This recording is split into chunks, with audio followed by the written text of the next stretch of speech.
Welcome to the Clean Truth, where we like to call bullshit on the status quo. What's up? Welcome back to the Clean Truth. I'm Don. Whole herd's here today. Full crew. Squad. We used to do the pre-recorded openings. It sounded lame. I don't want to do that no more. Yeah.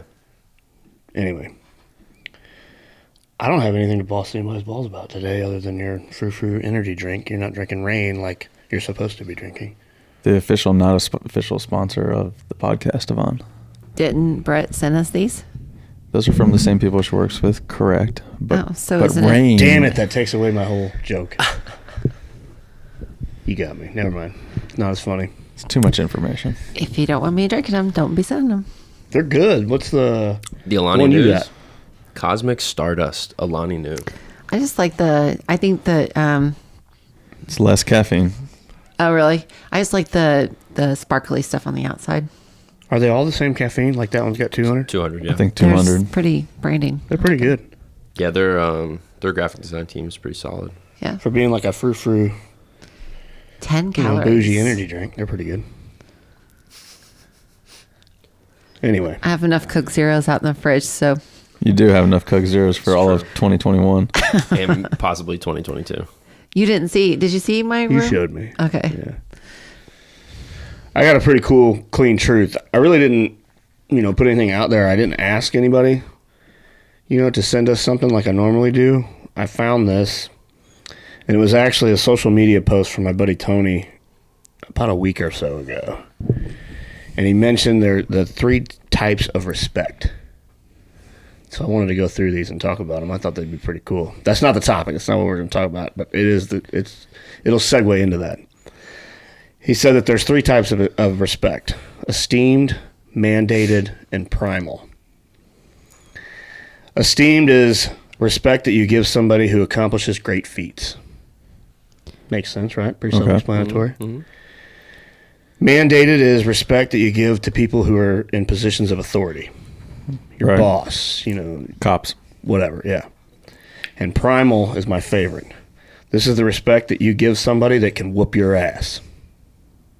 I think that's the most forgotten one. Anyway. It's very true. The reason that I wanted to go through I like those real quick and talk about them for this week's Clean Truth is, I think you and I were venting about this the other day, but one of my biggest pet peeves in the world right now, at this moment in time, is people that have zero respect for other people's time. Yeah, we've talked about that a little bit. You know what I mean? Mm-hmm. Like, it's one thing that's been irritating me a lot, because it could be anything from all different kind of angles and perspectives, but, mine is people that will schedule something and then just not show up, or, you schedule a call with them and they're nowhere to be seen, or, it could be a million different things, but all encompassing, it's just people not respecting other people's time. It's been happening a lot, so that's why I wanted to mention that. Those are pretty cool, though. Topic.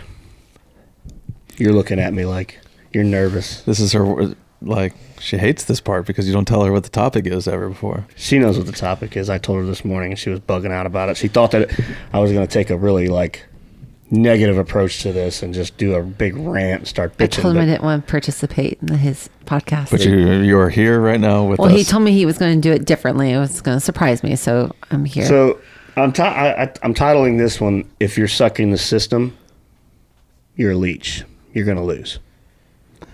And so what I mean by this is, right now, businesses all over the country cannot find employees.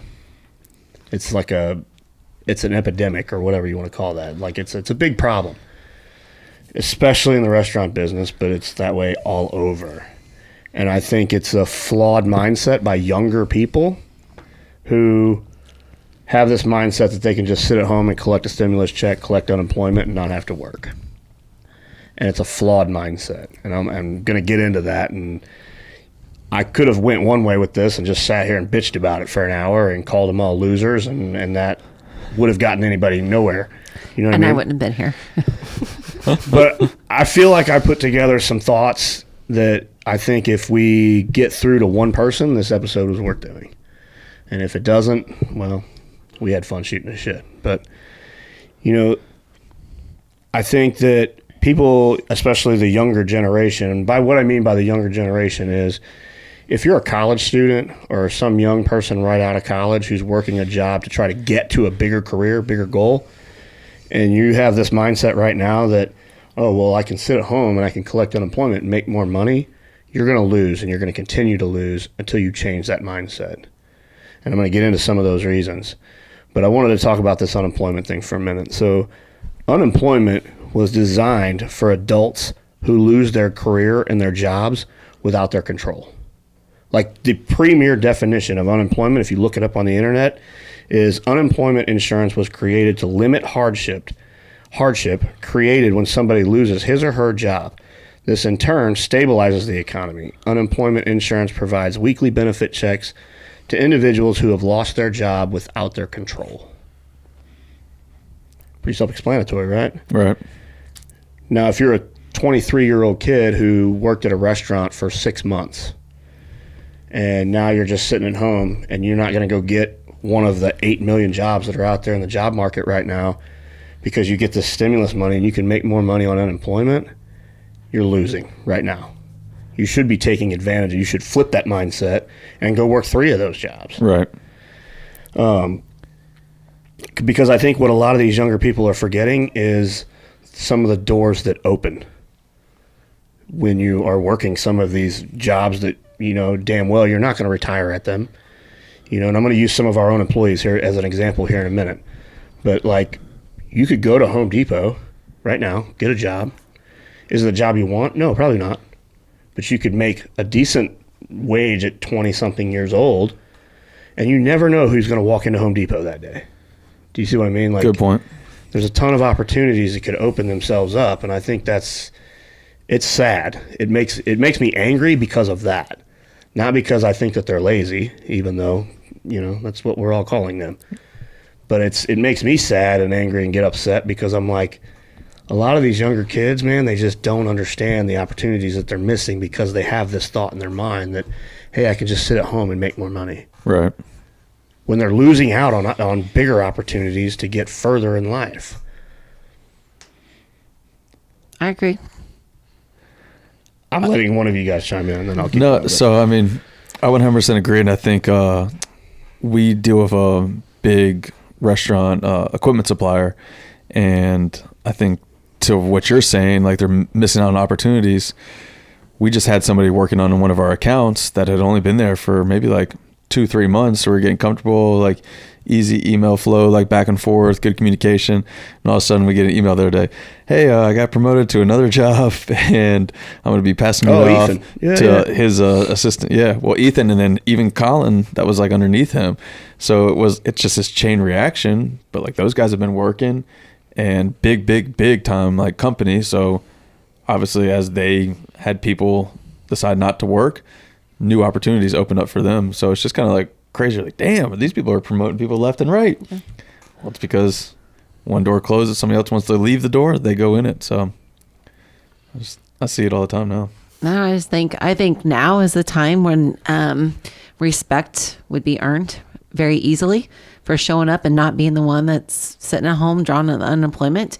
I feel like if you're in the workforce right now with the businesses and the owners and that kind of stuff, like they're going to remember during their hardship that you stepped in, and I think absolutely it will be repaid forward, because at some point this is all going to go away and we all like it's going to go back to normal, and then where are you going to be? You know, people that come in, it's going to be like you should be a step above the rest of them, and you've earned. And I almost feel like it's like, to your point, it's almost like easier right now. So it's like, okay, we've all worked like a 50-hour work week before when your normal week was 40.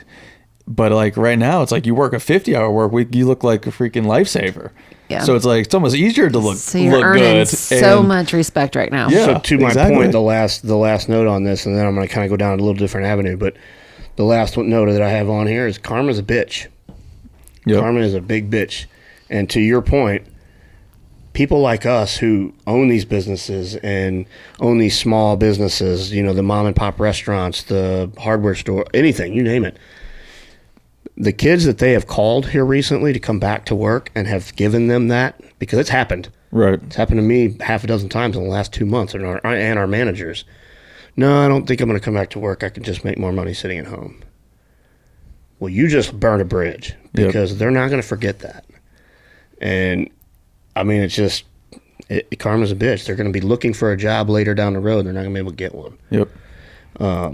But getting back to what we were just talking about it opening up doors and creating opportunities and making it to where people like us want to help them guys. An example that I want to use right now is this morning. I went to Racine, and you and I have seen this at Racine a million times. I think specifically because the first Clean East Cafe is I could throw a baseball at the university. So it was very common for you and I when we first opened Racine. For the last, 7 years that business has been open, it's been dozens of people, kids, come in. Well, we hire them as like really shy freshmen in college, kind of timid, and within 3 to 4 years, they're, juniors and seniors in college. It's like you kind of get to see them grow up and you get to see them mature. And then Julian and Nicole and all these guys who they bust their ass for us for 3 or 4 years. And I'm like, you have a job anytime you want it with me. Right. You know what I mean? I know it's not the job, you're going on to bigger, better things. You're advancing your career. You're going to do the things that you want. But I'll never forget what they did for us for 3 years. You know what I mean? So that's kind of the nail I'm trying to drive home. And I think there's so much of an opportunity for young kids to do that right now. And it's just sad. It pisses me off that they're not taking advantage of it. Anyway. So I put together some other notes to kind of go down another road and we've been getting this a lot from our own franchisees. What can I do? How can I get staff? How can I retain staff? And I just put together 5 quick things that we can kind of go through and talk about. And one of them is right out of the gate, you got to pay them well. It's 2021, man. I mean, we can sit here, you and I talk about this all the time because of our upbringing, about what we were paid when we were this age. And, we made this then. And the truth of it is, none of it fucking matters. It is right now. This is what it is. So whether we like it or not, you got to pay them. You got to take care of them. Yep. What? Just curious. I probably was the oldest, but what was your minimum wage that you started with? I want to say it's either $7.75 or it was like an $8.25 Regal Cinemas. So it was just a movie theater job. And I know Mine yours. was $7.25. Yeah. My first real job after high school, when I started framing houses at $5.50 an hour. So I started in the fast food at $4.25. Wow. My first restaurant job when I was 16, 17 years old was $2 something an hour. But you were did you wait tables at that time or no? No. No, that was bussing minimum? tables. Well, it was what do they call that? The waitress. Yeah. Did you get wage. tips? Yeah. But it wasn't nothing. I mean, it was Well, and then that was back when no one tipped. Tipping's kind of I get kind of pissy about tipping because I'm just just charge me what you want to. I just feel like if you're a hairdresser and you're in your shop, just charge me what you want so I don't feel that it's not, I always feel pressured about tipping and stuff. I just just set your pricing where you want it and I'll pay it versus if I did wrong, but back then, no one tipped to go orders or nothing. You worked and Right. I remember my checks. Half. Let's just say it. Everybody was half or less. Yeah. I think that, these things that I'm about to go through are things that the people that are doing it right now, as of today, who have no problem getting employees and retaining employees, they do all of these things and they almost create this culture within that is very attractive even to young people. So that's these 5 really stuck out to me. The second one is be a good leader and encourage them to lead. And how do they translate that into their long-term goals? So some of the things that, even our girls at the restaurant, they're going to take some of those things that they learned in that while they were doing that for the 3 years. It'll carry over into another career. You know what I mean? I keep using Julian and Nicole because they're the 2 recent ones who have gone on to do really impressive things after they've left our restaurant. And I think that, I know some of the leadership stuff that they've learned there carried over into that, whether it's working with other people, leading other people, managing other people, something. For sure. carried over. Like to that, the business model that we are a part of like has a lot of moving parts too. So it's not just cut and dry, like scoop, put it in the bowl, person goes down the line. So unlike other fast casual, we have so much going on a weekly basis. Like I feel like one of our employees probably feels like the week flies by because every day is something different, you know, to make sure that the restaurant completes the circle each week. Yep. The next one that I have is take care of them, get to know them, and let them know that they're not a body, and treat them like family. Because I think that tends to happen more often than not, especially in the restaurant business. I know it does because the turnover is so high, but even in others, you know, they get these young kids in, and you know they're a role, they're a body, they fill a void. You know what I mean? And Right. they don't take the time to get to know who that kid is. What are you doing? What are your goals? You know what I mean? Like, you and I think, have always been pretty good at that because our restaurant's so small. But the staff that we have, we know all of them. Maybe not now. I actually walked in there earlier and there was 3 new ones. I'm like, Samantha, did you hire 3 new girls? So, but eventually, I will get to know it's their going name. fast right now. Like, Yeah. I'm always From one pretty week good to the next.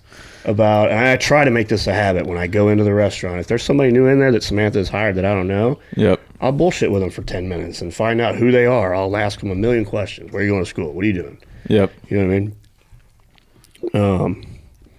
The next one is get them to buy into what you're doing, and if they don't believe it, it'll show. You know what I mean? But you got to get your employees to buy into your message and to buy into what you're trying to accomplish. I think that's very important. I don't think, again, it goes back to the business owner. I think that they'll stick them in these positions and giving, you know, them this wage, and then that's it. There's no connection. There's no like, hey, this is who we are. This is our message, and there's no relationship there. Right. You're looking at me like, She's ready for the weekend. But I agree. Like, I think, I was just talking to Josh, and he hired a manager that had a lot of restaurant experience. But at the end of the day, she just was like, it was a rinse repeat kind of like restaurant. I think she was more in like country club restaurant.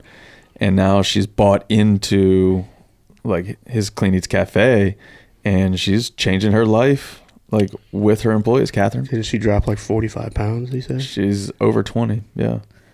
It's awesome. So I'm just like, she's bought in to what you're saying and sees more than just a job. I also think too, like our culture is pretty easy to buy into. Like I was trying, like to your points, I was trying to think back to my X-ray days, you know, like the investment there. And I think some of the jobs are a little bit harder. I'm not saying you can still do it, but it's kind of hard to, I guess, patient care. Like we bought into patient care and taking care of the patients and that kind of stuff. But I feel like, to your point on some of those things, it's easier in some cultures versus others to do that. Like Home Depot, I don't know. Oh, for sure. You know, like how you, like, you know, hammer a nail. Like what are you supposed to, I guess customer service, I think plays a huge part in all of that, you know, and, you know, the work ethic and that kind of stuff. But I feel like with Clean Eats, it's a little bit easier to do all these things because of the patients, the customer stories and the weight loss and the positivity that you get fed every day. I feel like, you know, I was just listening to your things, but I was trying to do my other jobs because I feel like it's kind of a given with our customers and our team kind of things. I think medical careers, though, or something like that you're talking about, that falls back on the employee, though, I think. Because, I mean, if you were working X-ray, you better have a passion for what you're doing. Right. If not, You know you're what just I mean? going to clock in and go through the motions. Yeah, but I don't remember, like, that's probably why I left, but I don't remember any of this back in when I worked, like the medical, like you were overworked, you were, you know, you never got told thanks for, you know, taking an overtime shift or taking a call that night or, you know, and I feel like sometimes I look back at it now and think, gosh, if they would have like maybe been up to par with it, they probably would have retained, and the customer care or the patient care would have probably been a lot better. Like it was up to the employee and your demeanor to take have care the of passion and create the Yeah, passion it's and kind of everything like the that. compassion Yep. to that, you know? Yep. Because most of your patients were always sick, so they're not going to give you what you need from that versus our customers when they come in, they're usually in a like, they're there to better their lives versus others. So, it's just different. No, you got a point. I feel lucky that we're in the criteria where we're are, the culture that we're at, so I'm grateful for that.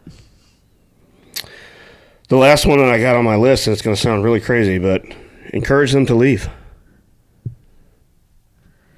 We just had this happen over at Clean's Kitchen. One of our guys that have been working the warehouse for probably like the last year, he is leaving this week. I think today's his actually last day. I went there Monday and talked to him, and he's going to start his own business of refurbishing tennis shoes. So he was like, hey, I'm putting my 2 weeks in, and I'm finally like got enough courage to go start my own business. But he does some kind of refurbishing of like tennis shoes. That's a big business. Is it? Mm-hmm. So I didn't know anything about that. Brings them back to life kind of thing? Like, I guess, yeah. So, it's just like, hey, like, I'm so happy. I told him, I was like, I'm happy you're leaving us. Like, that's awesome. And, I wish you the best and all that. And it was kind of his expression when he looked back at me. He's like, really? And I'm like, well, yeah. I was like, I don't want you to sit here and tape boxes for the rest of your life. Like, right. Like, I was hoping that, so I was like, I'm happy for you. I was like, it's like, if you ever need anything, like, again, like what you said, like, you put in a year with me and like, did your thing, I'll help you whatever you need. So yeah, I think that if more employers created that, I keep using like word culture because I don't have another one at the moment, but if they created that culture to where they encouraged them to leave after a certain time, or just kept pushing them towards whatever their goal is by supporting their goals and not just what the business's goals are, you're going to get a better worker out of them. Right. You will. I mean, it's just going to work that way. And I think that's another thing. I keep patting you and I on the back, and that's why I wanted to do this episode, because I think that a lot of people forget these are just very simple fucking things to do, man. They're not all going to work. It's not going to work all the time. But I think that these are like 5 to 6 things that nobody ever remembers to do. You know what I mean? You and I have had, I can't even count on one hand how many staff meetings where we've had all of our staff in front of us, and I flat out tell them, look, I don't expect any of you fuckers to be sitting here in 5 years. If you're still sitting here in 5 years, I'm going to come and talk to you and say, what the hell are you doing? Because you should have a bigger, better goal. But then I always second that with, all I'm ever going to ask is that you put your dick in the dirt and you work as hard as you can for me while you're here. And I'll support you when you leave. And then everybody that's ever left our restaurant in Wilmington, that grew up there, that went to UNCW or Cape Fear, like Julie and Nicole, we're about to lose another one, Gabby. Gabby's last day is today. Yep. Kathy. She's going to drive ships into the port. Her whole family does this. It's a good job. It's a very damn good career. Yep. And I'm like, I think it's awesome. She's worked at the cafe for 2.5, almost 3 years. Been an awesome employee, never calls off, very reliable. And I told her this morning before I left, you got a job with me anytime you want it. Pick up the phone and call me. I will find someplace to put you. You know what I mean? It's awesome. And that's just, I think that people forget to do these things. And I think that that's a big reason why young kids don't want to go to work anymore. They don't have this kind of shit. They think they're just going to go there and do a job. Now, in that same breath, some of that responsibility does fall on these kids. They need to go and understand that they're not going to get this shit for free. You know what I mean? They got to go earn it. Right. Right. That's what I was going to say. I'm like, I think basically you get in what you put in too, Exactly. So if you're going to be calling in late all the time, like you're not going to get that kind of encouragement back or that culture back if you're a little shithead that comes in and doesn't like put your time in and, right. Just, does a half-ass job comes and in, you're collects the money and goes. Yeah. So And not only that, overvalue yourself. that's a big one. Same quote we've heard for 3 years now. Overvaluing yourself will get you frustrated and fired fast. Yep. I never forget that. I think about that for myself all the time because I'll get in my moods and I'm like, okay, man, bring it down a notch. Don's going to fire himself. Yeah. Well, I always, man, every time you do, like, obviously now I think everyone who interviews, like, gets hired, because everyone needs something. But back, Like I just remember like still in the cafe, they would all come in and just like, I do this, I do this, I do this. And I'm like, yeah, well, show me, and like, I always call it the honeymoon phase, because 2 weeks into a job, like the honeymoon's over, and then the call-ins start, and then their long smoke break, or, like they're hiding, can't find them. And like, I've done, I don't know, even like when we bring in new people here, I'm just like, like they're always like, come in and talk. I'm like, just hire them, give them 2 weeks. We'll see. Well, we can hire fire. Prove it. Like, it talks cheap. Let's go. So I think that's like one of my things with us, because of the small culture. Like, everyone wants to go into a growing business, right? And, you've like, you said that, like, I want a company that grows together. Right. Well, when you come into a company that is growing, not everything is put into a spreadsheet and a policy and procedure. So if you're like, everyone says that they want to grow with a company, but yet they want it all written out to them too. When it comes in, I'm like, yeah, we don't have that yet. Nope. Got to build that one too, so They have to be self-sufficient. yeah. Yep. So it sounds good when you're talking about it, but then like when you actually get hired and come in and you're like, yeah, don't have that. So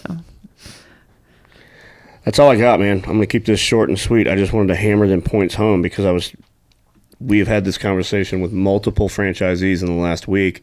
They're all struggling to find employees. And my point was just to get on here for a quick minute and hammer home to these young kids who aren't working because they just flat out don't want to. And my point is, well, maybe that's the case, but doors aren't going to open for you sitting at home playing a PS5. Right. And owners are going to find a solution. So, I mean, we were looking at kiosk the other day. So, like, owners will only tolerate it for so long, and they will start finding solutions. So the jobs that were there today may really not be there tomorrow. Crazy. And then, the second thing is the employee or the employers. If you don't do these things for these employees, you're not going to keep them. You're always going to be You'll get searching. them. Yeah. You're going to turn them over, though. You're going to keep getting frustrated because you're trying to fill a void and you just don't give a shit. So definitely they need, I The feel ones like, that are doing good right now, they're doing these things. They're doing all of them. Adding They may not be value. very boisterous about it, but they're doing them. So, till next time.